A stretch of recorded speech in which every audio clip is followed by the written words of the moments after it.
o'clock, hundreds of thousands of untested rape kits are estimated to be sitting in evidence rooms all across the country collecting dust. That's hundreds of thousands of victims waiting for justice. Important DNA evidence collected when a rape occurs is stored in those kits and used to identify attackers. In Detroit, more than 10,000 untested kits were discovered in 2009. In Memphis, more than 12,000. And here in Mobile, it's a question mark. Local 15's Andrea Ramey investigates in tonight's reality check. How many untested rape kits are in the evidence room at the Mobile Police Department? MPD says it doesn't know and doesn't have the manpower to physically comb through all the cases to find out. But as we found, that doesn't mean investigators have forgotten about the 1,600 unsolved rape cases that go back to the early 80s.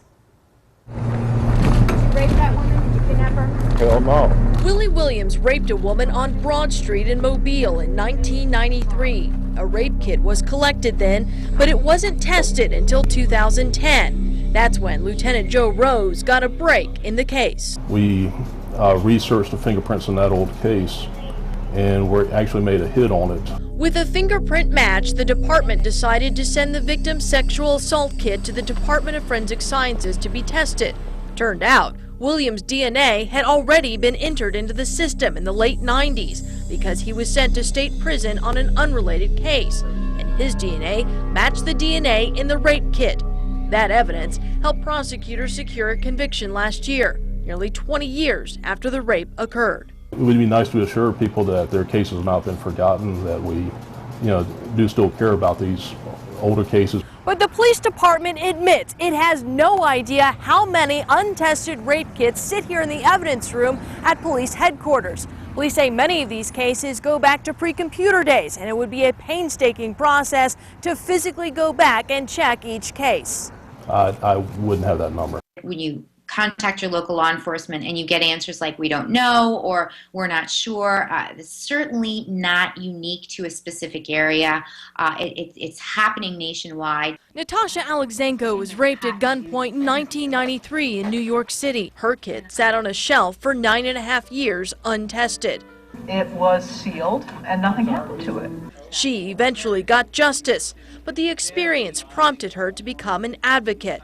Her story is featured in an HBO documentary. You want every single ounce of the whole situation, taken off of you. We spoke with her via Skype. She says law enforcement agencies should do more to make sure all rape kits are tested. You're hearing from victims nationwide who have, in essence, been re-victimized through the rape kit backlog process. Their kits aren't tested. They've been sitting for years collecting dust. The police department says it keeps all of the rape kits, but not all of them get sent off to DFS for testing. For instance, if the victim doesn't want to cooperate or if the victim knows who the attacker is. Just because someone rapes somebody they know, does that really mean they wouldn't rape someone they didn't know? It is our policy that we send all our rape kits to the Department of Forensic Sciences to be tested. The Mobile County Sheriff's Office has 80 rape kits in its possession. All have been tested.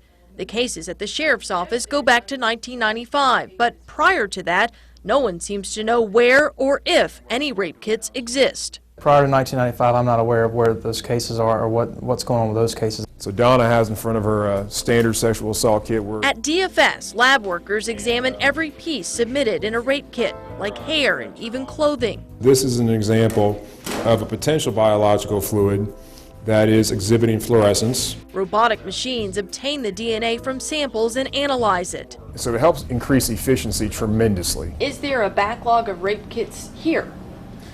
Currently now, we do our best to stay on top of whatever cases are submitted. At the Mobile office, which serves 8 counties, 25 sexual assault kits are waiting to be tested. Another 30 are in the process of being tested. Average turnaround time, DFS says, is 6 months. However, some cases are done sooner than that, and some of the more complex cases might take a little bit longer. Once analysis is completed, the DNA profile is uploaded to the Combined DNA Index System, or CODIS, a nationwide system run by the FBI. To date, more than 5,000 investigations have been helped by the DNA profiles submitted to the system from Alabama.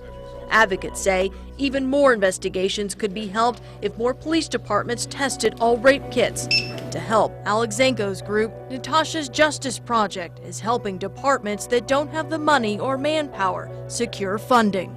The Mobile Police Department says just this year, 10 rape kits from unsolved cases have been submitted to DFS for testing. Lieutenant Rose says they're still in the investigative phase, but they're hoping to solve more cold cases by doing this. Back to you.